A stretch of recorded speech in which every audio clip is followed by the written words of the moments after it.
नमस्कार, मैं हूं प्रियंका संभव। हर शाम को 4 बजे आपके लिए ये लाइव सेशन लेकर आती हूं जिसमें हम अलग अलग निवेश, अलग अलग फाइनेंशियल प्लानिंग, अलग अलग एसेट्स के बारे में बात करते हैं। हमारे एक्सपर्ट्स होते हैं जो आपको उस पर सलाह भी देते हैं।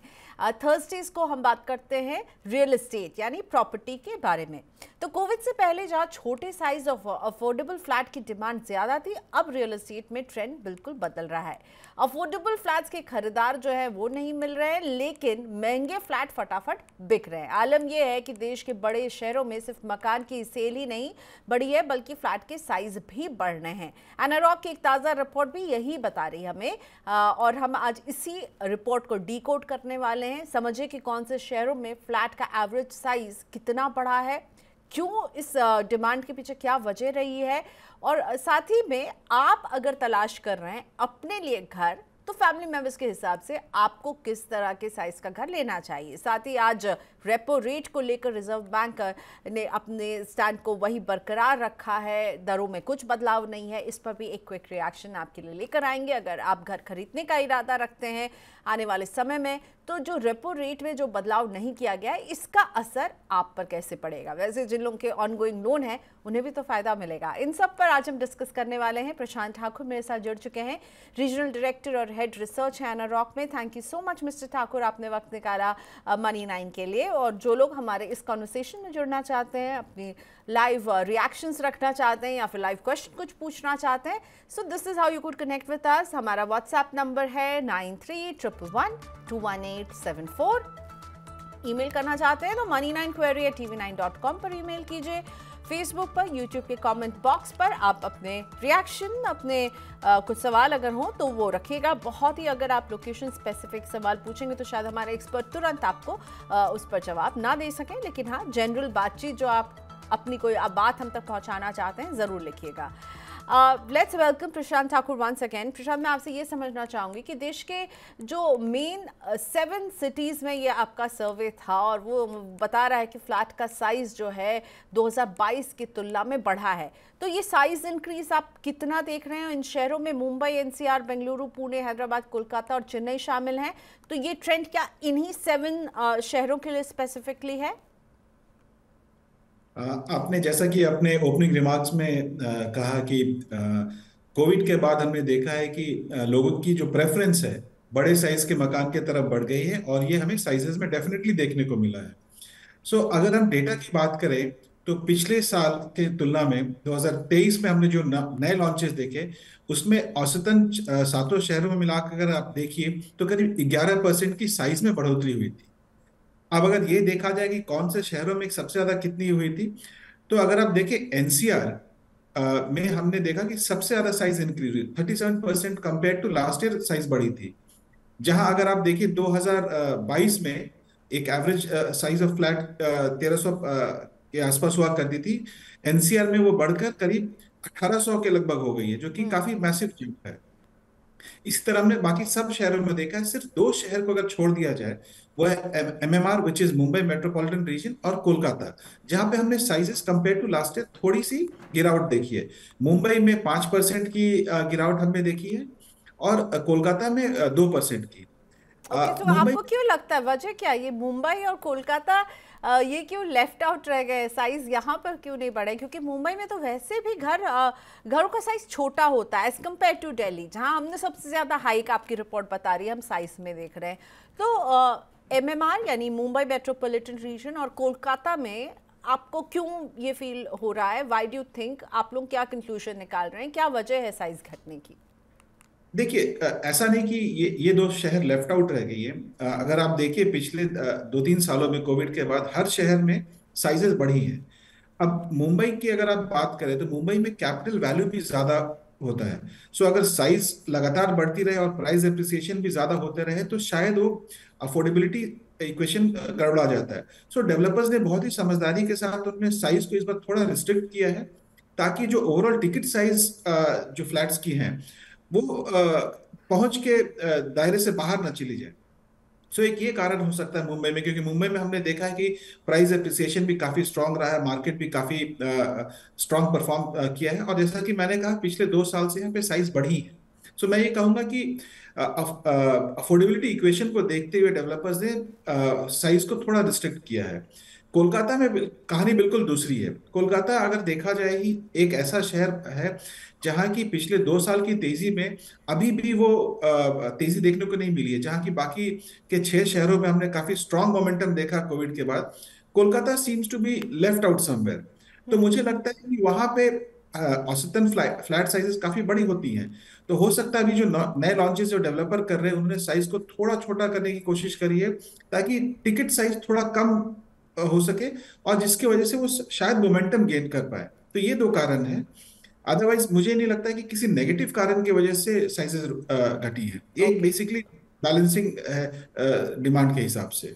सो व्हाट आई अंडरस्टैंड कि साइज बढ़ेगा तो कीमत भी बढ़ जाएगी, और अफोर्डेबिलिटी को थोड़ा सा अंडर कंट्रोल रखने के लिए ये हो सकता है कि हम देख रहे हैं कि मुंबई और कोलकाता में साइजेस उस अनुपात में नहीं बढ़े जितने बाकी शहरों में बढ़े हैं।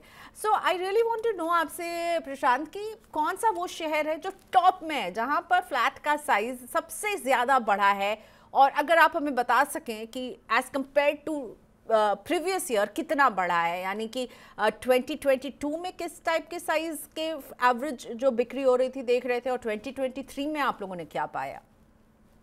सबसे बड़ी फ्लैट की अगर हम बात करें साइजेस की, तो हैदराबाद में है, जहां पे औसतन अगर आप देखें 2023 में 2300 स्क्वायर फीट के साइजेस में लॉन्च हुए थे।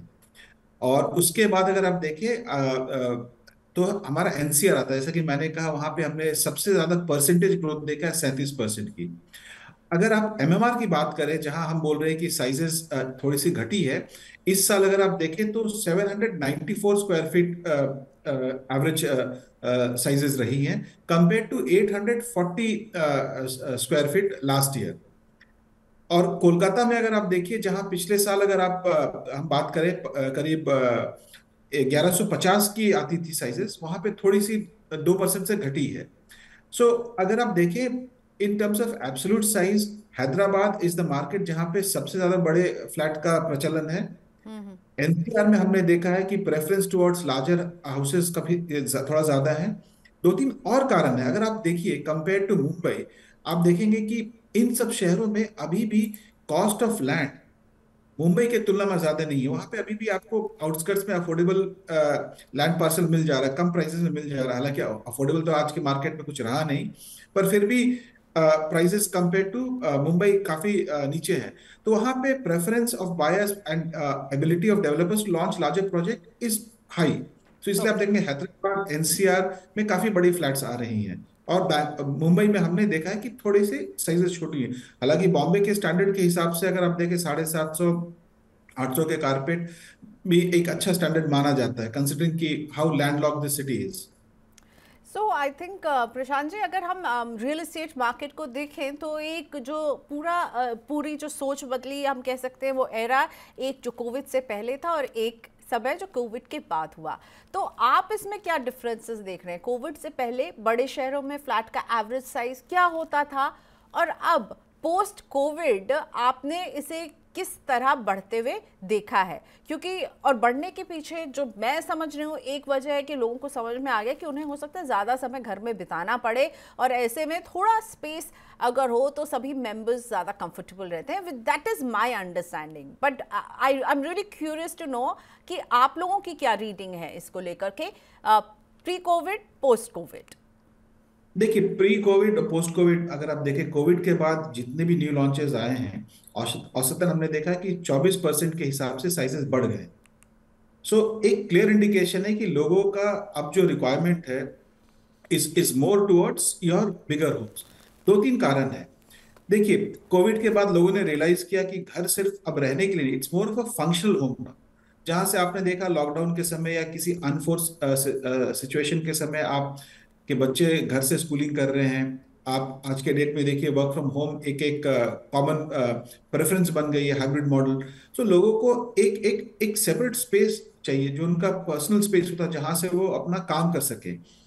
और हमने ये भी देखा है कि अब वेलनेस जो हम बात करते हैं, थोड़ा एयर वेल वेंटिलेटेड हाउस, थोड़ी बड़ी घर, थोड़ी बालकनी हो, थोड़ा सा ओपन स्पेस हो, इन सब की वजह से काफी डिमांड और प्रेफरेंस बढ़ा है आपके लार्जर फंक्शनल होम के तरफ। और बहुत लोगों ने अपग्रेड भी किया है, बहुत लोगों ने अपग्रेड किया है छोटे घरों से बड़े घरों की तरफ। सो मेरे ख्याल से ये एक पैटर्न है जो कि डेवलपर्स भी एनकैश कर रहे हैं, और ये ट्रेंड मुझे लगता है अभी आने वाले समय में बना रहेगा।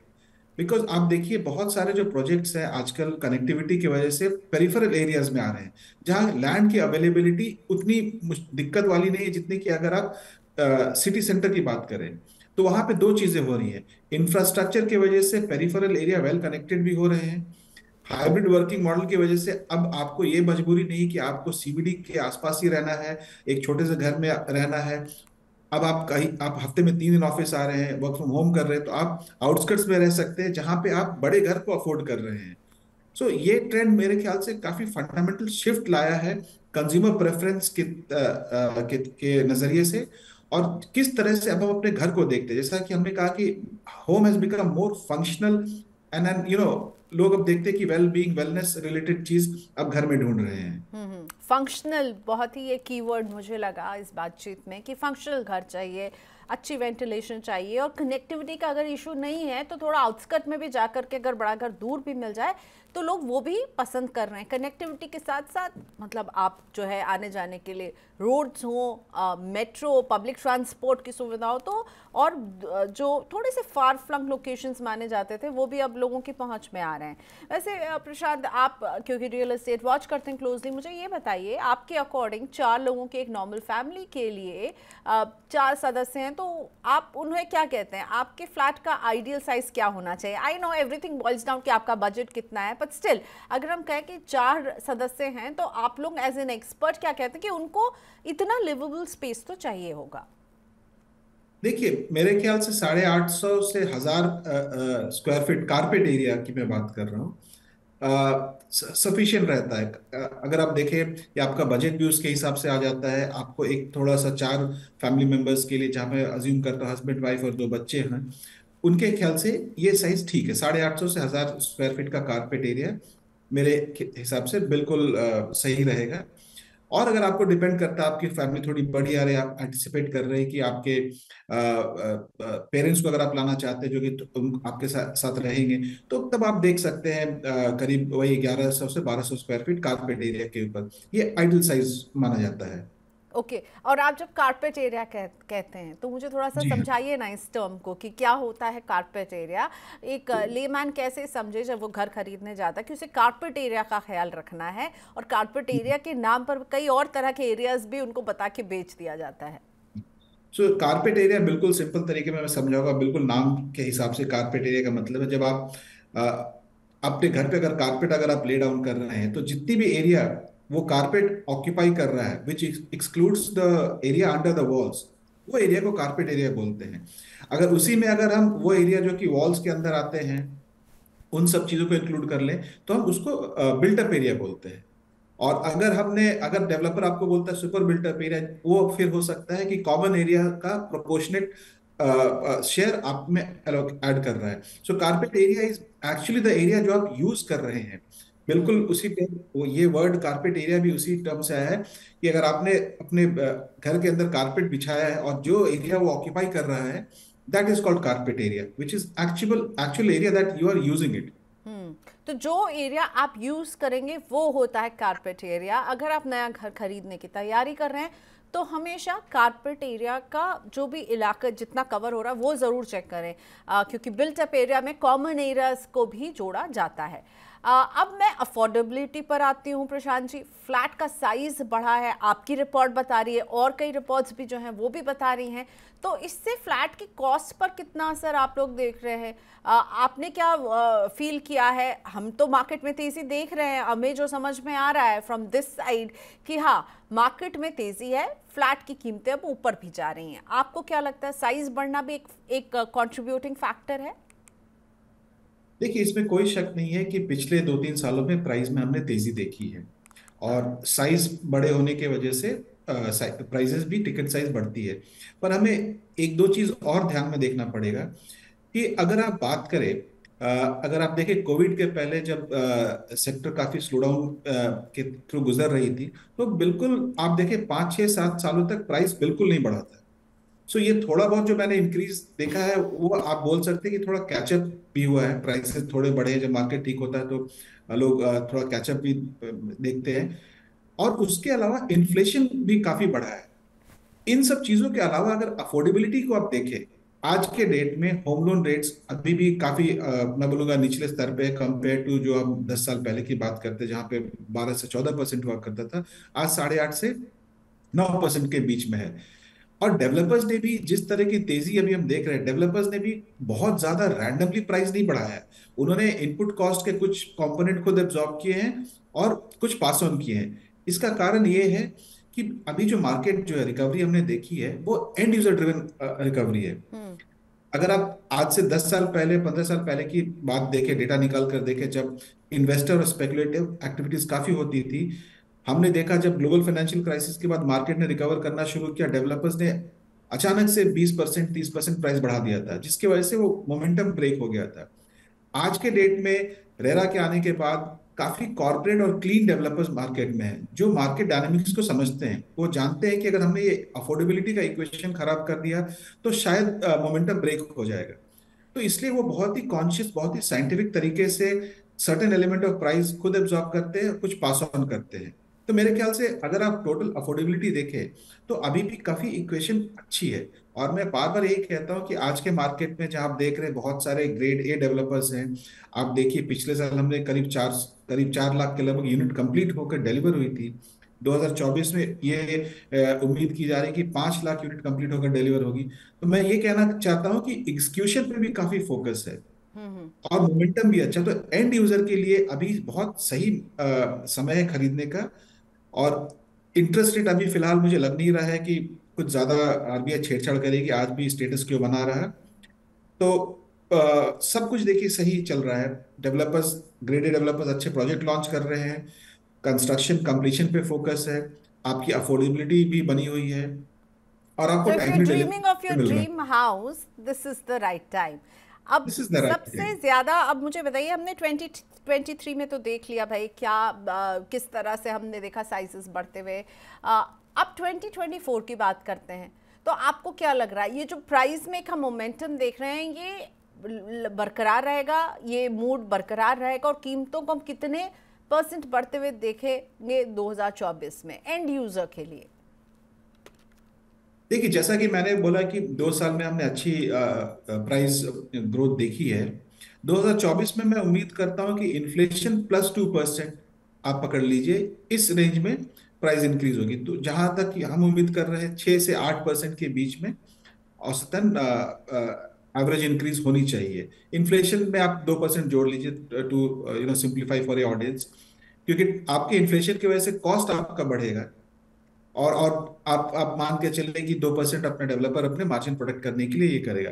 मेरे ख्याल से ये बहुत ज्यादा भी हाइक नहीं है और इसके वजह से मोमेंटम बनी रहेगी। ओके, और किस सेगमेंट में आपको लग रहा है कि हम एक प्राइस हाइक देखेंगे? Affordable, mid, luxury? क्योंकि luxury is already doing very well.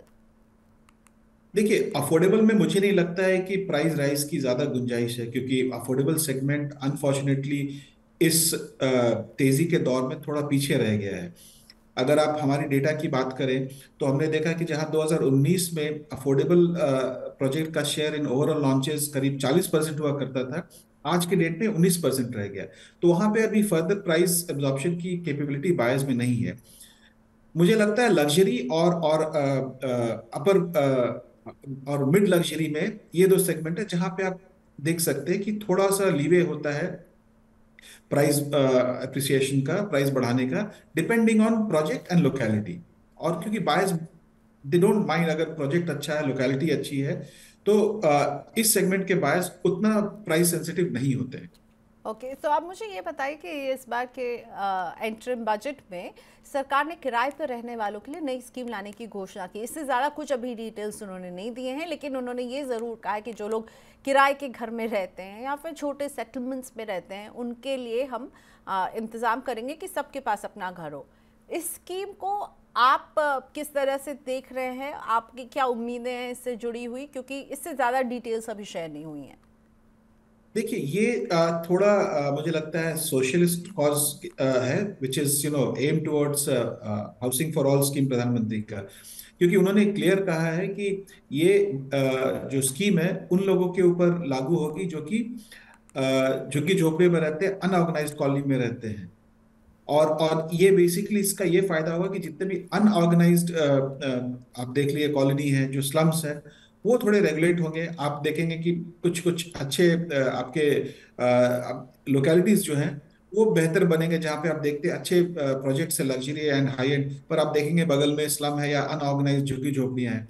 तो इनसे दोनों चीजों को बेहतर होगा। ओवरऑल रियल स्टेट में उस माइक्रो मार्केट की स्थिति सुधरेगी, और प्लस जो इस तरह के अनऑर्गेनाइज्ड और स्लम और झुग्गी झोपड़ियों में रहते हैं उनको एक थोड़ा सा सपोर्ट मिल जाएगा in terms of government support, in terms of उनके खुद के मकान बनाने में या फिर उनको कुछ अफोर्डेबल रेंटल में मिलने पे। सो इसमें अभी और डिटेल्स आना बाकी है, पर इसका immediate impact on on real estate तो नहीं पड़ेगा, because target segment he different है इसमें।